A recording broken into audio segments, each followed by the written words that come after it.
जय हिंद। पिछले क्लास में हम लोग थेल्स प्रमेय को सिद्ध किए हुए थे। आज के क्लास में हम लोग सिद्ध करेंगे थेल्स प्रमेय के विलोम के कथन को। तो थेल्स प्रमेय के विलोम को सिद्ध करें या आधारभूत आनुपातिकता प्रमेय के विलोम को सिद्ध करें, या इसका कथन दिया रहेगा कि यदि कोई रेखा किसी त्रिभुज की दो भुजाओं को समान अनुपात में काटती है तो वह रेखा तीसरी भुजा के समांतर होती है। तो या तीनों में से कोई एक दिया होगा, या तो इसका कथन दिया होगा, या थेल्स प्रमेय का विलोम लिखा होगा, या आधारभूत आनुपातिकता प्रमेय का विलोम लिखा होगा। तो जब भी यह सिद्ध करने के लिए देगा क्वेश्चन, इसमें से कोई एक दिख सकता है, भाषा कोई एक देगा, तो सबसे पहले हम उसका कथन लिखेंगे। कथन दिया होगा तो भी कथन लिखेंगे, नहीं दिया है तो कथन याद रखना जरूरी है इसका। चलिए कथन लिखते हैं। यदि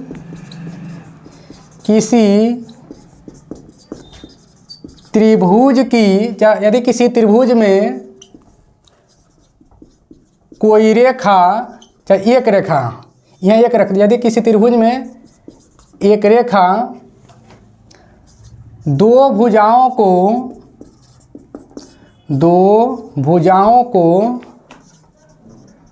समान अनुपात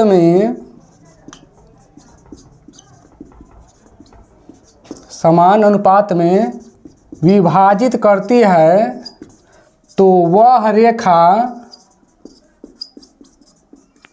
तीसरी भुजा के समांतर होती है।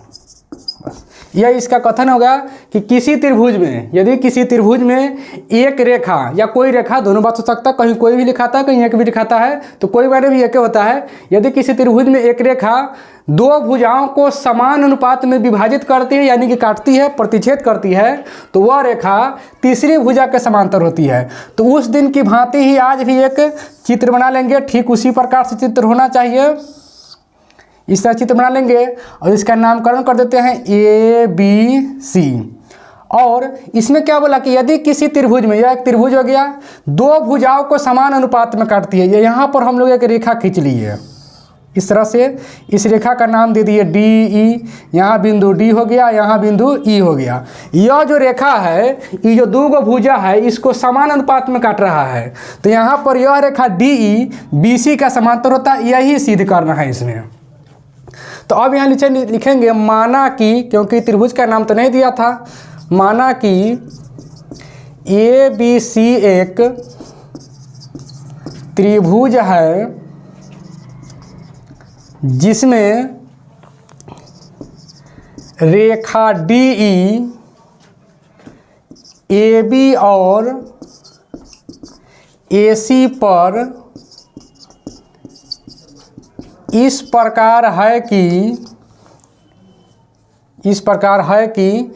AD बटा BD बराबर AE बटा EC। अब देखा जाए इसमें ज़्यादा भाषा बड़ा लिखने की कोई ज़रूरत नहीं है। इसमें लिखेंगे कि ABC एक हमको त्रिभुज है, इसमें रेखा DE AB और AC पर इस प्रकार से कटी हुई है, इस प्रकार से है कि AD बटा BD और AE बटा EC है। तो सिद्ध करना है, अब क्या सिद्ध करना है कि BC समांतर DE। तो सिद्ध करना है BC समांतर DE। इतना हमको सिद्ध करके बतलाना है। तो इस सिद्ध करने के लिए अब क्या करेंगे, इसमें रचना कर लेंगे। अब रचना, अभी तक यही लिखा हमने कि ABC एक त्रिभुज है जिसमें रेखा DE इस तरह से है AB और AC पर कि उसको AD बटा BD और AE बटा EC दोनों को बराबर भाग में काटता है। तो हमको सिद्ध करना है कि BC के समांतर कौन है, इसमें DE है। अब रचना करेंगे। रचना जो है सो थेल्स प्रमेय की तरह कि D से इस तरह से DM लंब AC पर और E से EN लंब AB पर, फिर CD और इस तरह से, और BE को क्या करेंगे, यहाँ पर मिला देंगे। तो रचना में क्या लिख दिया, यहाँ पर रचना हो गया। रचना में क्या लिखेंगे, DM लंब AC पर तथा नहीं, DM लंब AC पर कॉमा, फिर लिखेंगे EN लंब AB पर डाला तथा CD और BD को मिलाया। C को D से तथा C को D से तथा C को D से तथा B को E से मिलाया। हो गया। यहाँ पर हमने E से EN लम्ब, D से DM लम्ब, उसके बाद में CD को, फिर एक बार BE को क्या किया, मिलाया। अब लिखते हैं प्रमाण। प्रमाण में चलते हैं हम लोग। प्रमाण में क्या लिखेंगे, दिखाई पड़ रहा है कि ना? चलिए प्रमाण यहाँ लिखते हैं। अब चलते हैं यहाँ पर। अब प्रमाण में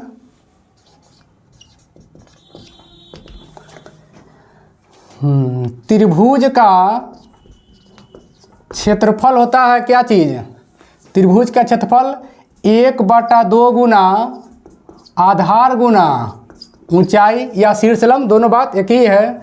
तो अब क्या हो जाएगा हमको, इसलिए त्रिभुज ADE का क्षेत्रफल बटा त्रिभुज DB। अब देखा जाए यहाँ पर पिछले क्लास की तरह है अभी, ADE का क्षेत्रफल बटा त्रिभुज DBE का क्षेत्रफल। एक तरफ AB के लिए, फिर एक तरफ AC के लिए चलेंगे, जिस तरह से पिछले थ्योरम में हम लोग पढ़े हुए थे। तो DBE का क्षेत्रफल बराबर हो जाएगा इसका 1/2 गुना आधार, इसमें क्या हो जाएगा, ADE में चलेंगे तो यह लंब है, तो आधार के रूप में AD और लंब के रूप में EN, फिर 1/2 गुना। अब इसमें चलेंगे तो इसको अगर आगे की ओर बढ़ाएंगे तो आधार तो हमारा यही ना हो जाएगा BD, और जब आगे की ओर बढ़ाएंगे तो लंब के रूप में कौन हो जाएगा, EN।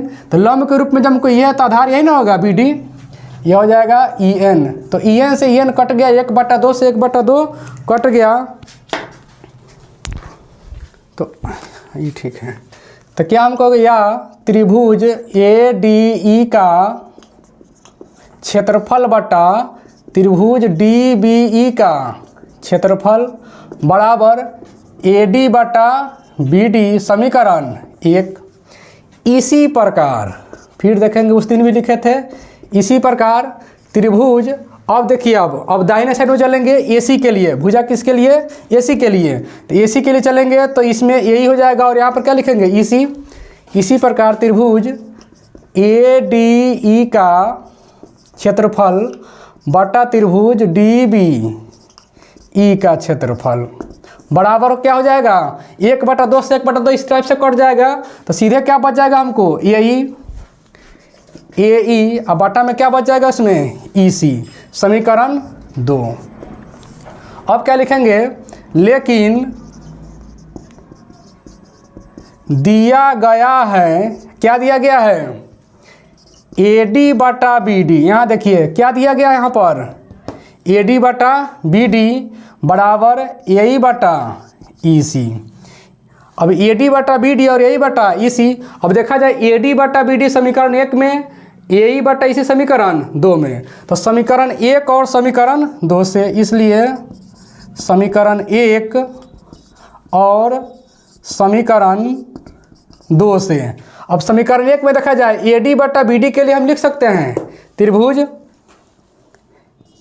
ADE का क्षेत्रफल बटा त्रिभुज DBE का क्षेत्रफल बराबर, अब AE बटा EC समीकरण 2 से है, इसके लिए हम लिख सकते हैं कितना, त्रिभुज ADE का क्षेत्रफल बटा त्रिभुज DCE का क्षेत्रफल।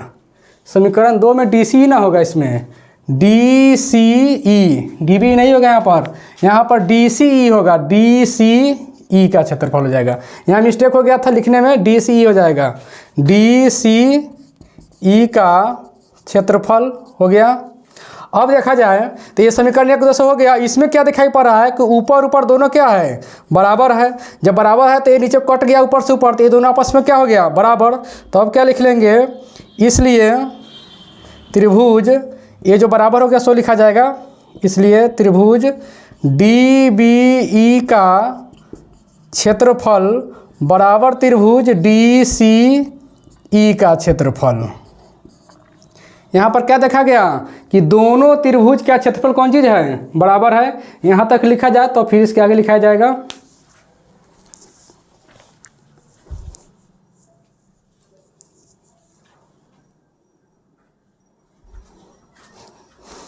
ये कट रहा है थोड़ा सा, इसका और ऊपर लिख देते हैं।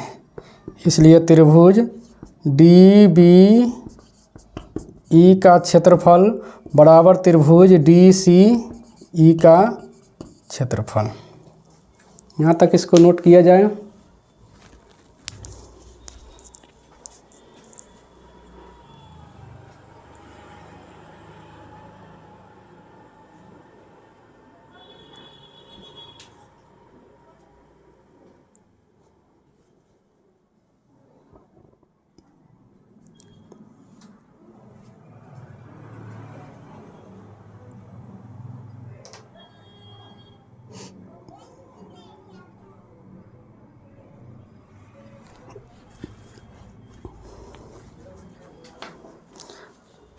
आशा करते हैं कि आप लोग लिख लिए होंगे।